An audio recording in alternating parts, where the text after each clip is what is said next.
तपाईको समय तपाईको जीवन हो र जीवनलाई खेर फाल्नु आफैलाई गुमाउनु हो। गौतम बुद्ध भन्नुहुन्छ, समयभन्दा ठूलो सम्पत्ति अरू केही छैन। जसले समयको मूल्य बुझ्दैन ऊ जीवनको मूल्य पनि बुझ्दैन। हिजो गइसक्यो, भोलि अझै आएको छैन। तपाईसँग भएको केवल यही क्षण हो र यही क्षणमा तपाईको परिवर्तन लुकेको छ। जो प्रत्येक दिनलाई अन्तिम दिन जस्तो बाँच्छ ऊ सफल, शान्त र सन्तुलित हुन्छ। समयको अपमान भनेको आफ्नै सपनाको कफन बन्नु हो।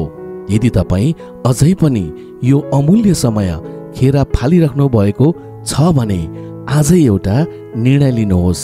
हरेक बिहान बुद्धका शिक्षालाई सम्झिनुहोस्, किनकि यिनै सन्देशहरूले तपाईलाई आफ्नो लक्ष्य, शान्ति र समृद्धिको बाटोतर्फ अघि बढ्न मात्र होइन, जीवनलाई नयाँ दृष्टिकोणबाट हेर्न र बाँच्न प्रेरित गर्छ। याद राख्नुहोस्, समय त बितिरहन्छ, तर यसलाई कसरी प्रयोग गर्नुहुन्छ त्यसले तपाईको जीवनको अर्थ नै बदल्छ।